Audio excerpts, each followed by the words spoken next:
Do you consider yourself leaders? I want to hear. Leadership really starts with you, because we are leaders, which means we lead people, but first of all, we have to lead ourselves. By 11, I had found my life purpose, and that was to make a difference in other people's lives. Taking this giant life purpose into something concrete is what I needed to do, because you can have a purpose, you can have mission, but how do you make it into action? My reference point was National Geographic. Now, what do you see in National Geographic? A lot of people who look like they're not doing so well in Africa. So that became my anchor. I was going to help people in Africa. I was going to teach them how to feed themselves and run their countries. So I had a life purpose, and I concretized it into action by using my reference points.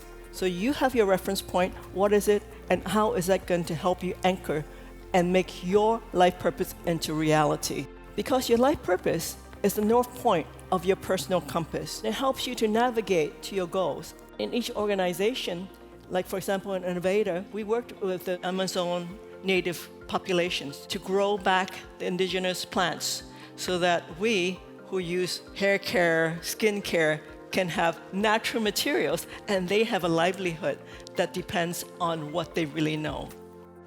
A lot of times we think of peace as something abstract, but it really comes in every day in what we do. In business is a good place to start because that really empowers our economy. So first, the good news. In 2019, we had the highest number ever of women CEOs in the Fortune 500.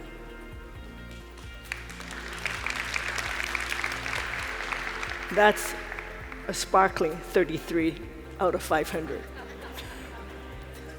But if we compare to the year before, when there's only 24, that seems like a significant increase. But if you looked at the year before that, it was 32. So we haven't really made that much progress, but we are making some progress. But let's look at it another way. If you looked at how many women CEOs there are in the Fortune 500, compared to the number of men CEOs who are named John, it's almost the same number. There cannot be peace if there's no equity and equality. Maybe there's lip service to saying, oh, we need to hire more diversity, we need to hire more women, but there's no consequence if you don't. And there's no mentorship when you do hire diversity. There's no way, no formal track to help them through the ranks, through a very foreign territory to many of these people. We've heard a lot about glass ceilings. We all say, we can't get across, there's this thing blocking us from going. But I'd like to talk more about glass walls. Glass walls is what a lot of women have issues with. A lot of women get slaughtered in a particular area, and they rise well in that area, but they never make CEO. They may never make the C-suites.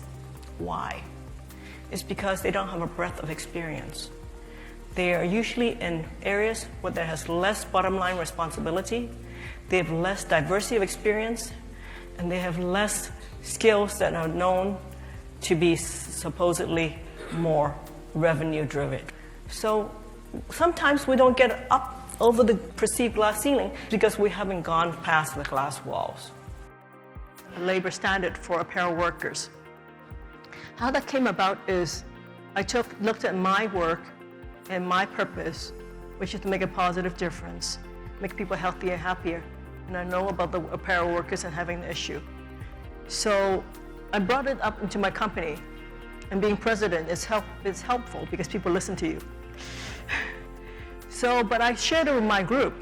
My CFO was absolutely against it.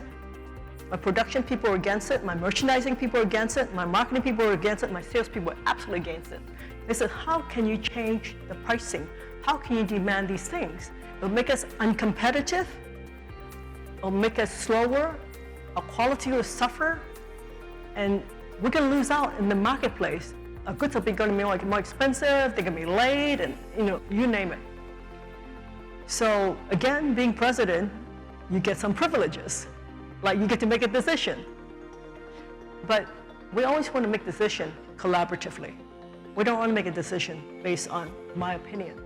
So how do you bring something about which is a challenge for some of your people? Because it's not just about me changing the world. I need to have my team. So I said, okay, let's find one of our big factory groups that we work with, because these factory groups are usually in many countries. We'll go to one of their top factories, and we'll go to one of their medium to low factories that we work with. And we'll talk to the leader, the owner, basically. We would like to work this scenario with you where we can take one of your top factories and one of your low to medium factories, and we're going to change how you work there. All the factors we talked about, ventilation, lighting, food, et cetera, et cetera. So we're making partners here. We're working together to make this happen. Everybody knowing that it goes wrong, it's limited damage because we're not doing the whole production, we're just doing 2 factories.